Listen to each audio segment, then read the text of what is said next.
Hi, y'all.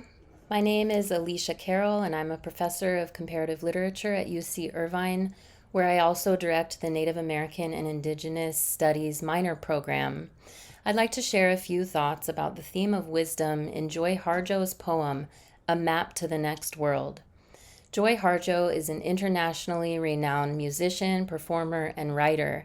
She is a citizen of the Muskogee Creek Nation and is currently serving her second term as the 23rd Poet Laureate of the United States. Relationships and the value of relationality are central to Native American wisdom traditions. Tewa Pueblo author Gregory Cajete states in his book, Native Science, Natural Laws of Interdependence, that relationship is the cornerstone of tribal community, and the nature and expression of community is the foundation of tribal identity.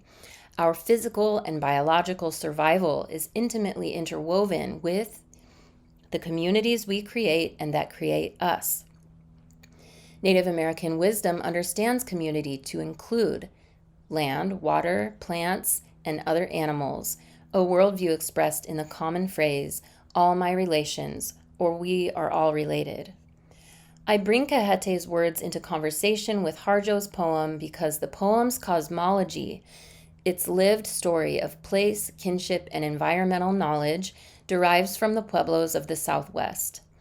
According to Pueblo cosmology, the world in which we all presently live is the fourth world, which the poem's speaker references in the first line. The Pueblo origin story, which is really a migration story that remembers the path of human evolution, tells how the people emerged into this fourth world from three previous worlds, the third of which was an underground world that became uninhabitable due to prevalent corruption and violence. With the aid and cooperation of plant and animal relatives, the Pueblos were able to flee the third world and emerge into the fourth. The Pueblo emergence story is a map that orients the Pueblos in their homelands.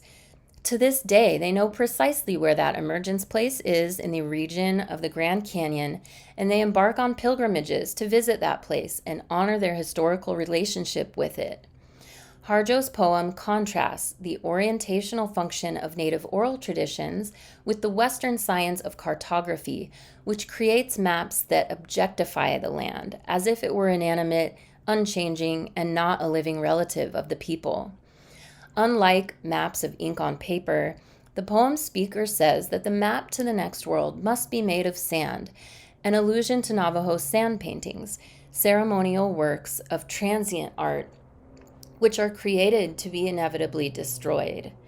The nature of the earth, as all living beings, is change. Native American wisdom traditions understand that human beings belong to the earth as a child belongs to its mother. The land provides the food that nourishes and the shelter that protects our bodies. Conversely, the system of colonialism treats the land as a commodity, divides its face into parcels of property for sale as real estate, and itemizes its produce for sale in supermarkets. Humans have become lost because we have forgotten the ancestral wisdom that all life is sacred and interdependent. Harjo's poem is a call for us to remember how we became human and how to be good relatives to all beings with whom we are interconnected in the web of relations that holds the universe together. Stories, songs, and poems are the maps that show us the way to remember.